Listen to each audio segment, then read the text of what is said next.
नहीं लाई गई। ये कैपेसिटी नहीं कि 150 ml सीमेंस निकाल सकते। दोस्तों, कोलकाता में डॉक्टर बिटिया से जुड़ी एक दिल दहला देने वाली खबर सामने आ रही है, जिसे जानकर आप हैरान रह जाएंगे। आपके भी होश उड़ जाएंगे। ये जानकारी इतनी चौंकाने वाली है कि इसे सुनकर आपके पैरों तले जमीन खिसक जाएगी। सीबीआई के हाथ एक ऐसा सबूत लगा है जो चीख चीख कर बयां कर रहा है। डॉक्टर बिटिया की हत्या हॉस्पिटल में नहीं, कहीं और हुई थी। इसके अलावा आरजे कर मेडिकल कॉलेज के एक अधिकारी की बीवी ने ऐसी पोल खोली है कि बिल में घुस से असली दरिंदे बाहर निकलकर चूहों की तरह छटपटाने लगे हैं। उनके पैरों तले जमीन खिसक गई है। अब तक जिस व्यक्ति को सभी आरोपी मान रहे थे, जिसे भारत भर में अपराधी समझा जा रहा था, असल में वह व्यक्ति असली आरोपी नहीं निकला और असली दोषी का नाम सामने आते ही सच्चाई जानकर आप दंग रह जाएंगे। दोस्तों, हकीकत यह है कि दरिंदगी की यह घिनौनी घटना जिस हॉस्पिटल में होने की बात कही जा रही थी, असल में वहां नहीं हुई थी। अब इस मामले में बड़ा खुलासा हुआ है। दरअसल जिस वीडियो को अब तक दिखाया जा रहा था वह असलियत से बहुत दूर है, लेकिन जो वीडियो मैं आपको आगे दिखाऊंगा उसमें सब कुछ साफ साफ दिखाई देगा। इस वीडियो में हकीकत सामने आएगी कि डॉक्टर बिटिया के साथ दरिंदगी हॉस्पिटल में नहीं बल्कि कहीं और हुई थी। उस काली रात डॉक्टर बिटिया के साथ जो कुछ हुआ उसे देखकर और सुनकर भगवान ने भी शायद सोचा होगा कि आखिर उसने कैसे ऐसे दरिंदों को बना दिया जो अपनी वासना की प्यास बुझाने के लिए एक बेटी की जिंदगी को बर्बाद करने पर उतारू हो गए। ये घटना इंसानियत को शर्मसार करने वाली है और यह देखकर हर किसी का दिल दहल जाएगा। आगे इस मामले में और भी चौंकाने वाले खुलासे होंगे जो इस हृदय विदारक घटना को एक नए मोड़ पर लेकर जाएंगे। इस घटना को डॉक्टर बिटिया का परिवार जीवन भर नहीं भूल सकता। दोस्तों, आपको बता दें कि अगर आप यह सोच रहे हैं कि डॉक्टर बिटिया का कातिल केवल संजय रॉय है, तो आप पूरी तरह से गलत हैं। अब इस मामले में बड़े खुलासे हो चुके हैं और सच सामने आने लगा है। आज हम आपको उन सबूतों के साथ वह सच्चाई बताएंगे जिसे आपने अभी तक ना सुना होगा, ना सोचा होगा।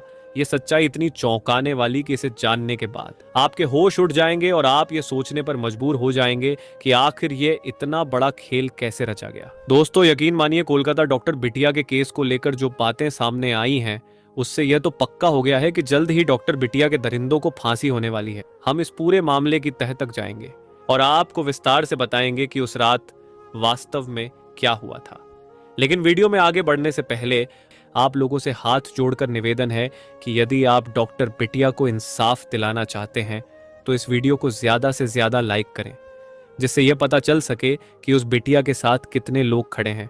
और कमेंट में वी वांट जस्टिस जरूर टाइप करें। आपके लाइक करने से तो आपका कुछ नहीं जाएगा, लेकिन जब आप लाइक और इस चैनल को सब्सक्राइब करेंगे तो बिटिया रानी का आत्मा जहां भी होगा उसे ये लगेगा कि हमारे साथ आज करोड़ों लोग खड़े हैं। मेरा परिवार, मेरे माँ बाप आज मेरे लिए न्याय की जो लड़ाई लड़ रहे हैं उसमें वह अकेले नहीं बल्कि भारत के हर एक भाई बहन मौजूद है। दोस्तों, जैसा कि सीबीआई को संजय रॉय ने बताया कि जब मैं हॉस्पिटल के सेमिनार हॉल में गया तो पहले से ही डॉक्टर बिटिया की डेड बॉडी उस सेमिनार में पड़ी हुई थी, खून से लथपथ थी।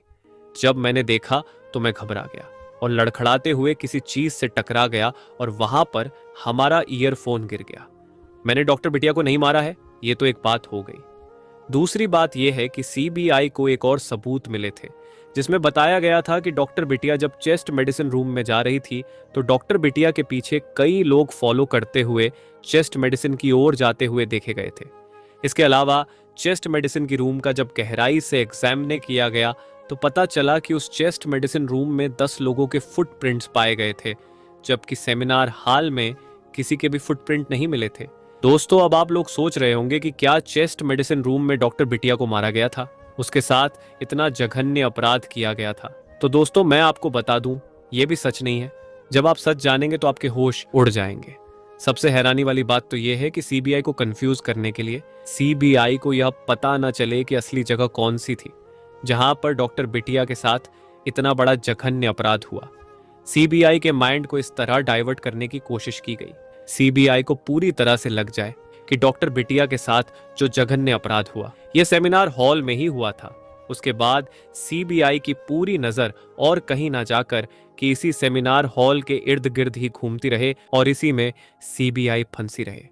दरअसल डॉक्टर बिटिया के साथ हुए अपराध के तुरंत बाद इस तरह सेमिनार हॉल को तोड़ा गया, जिस तरह सबूत को मिटाने की कोशिश की गई, ये पूरा मामला सिर्फ और सिर्फ सीबीआई को डाइवर्ट करने के लिए किया गया था। और इससे रिलेटेड सीबीआई के हाथ एक ऐसा सबूत भी मिल गया है जिससे अपराधी के मास्टरमाइंड का पूरा खेल समझ में आ गया है।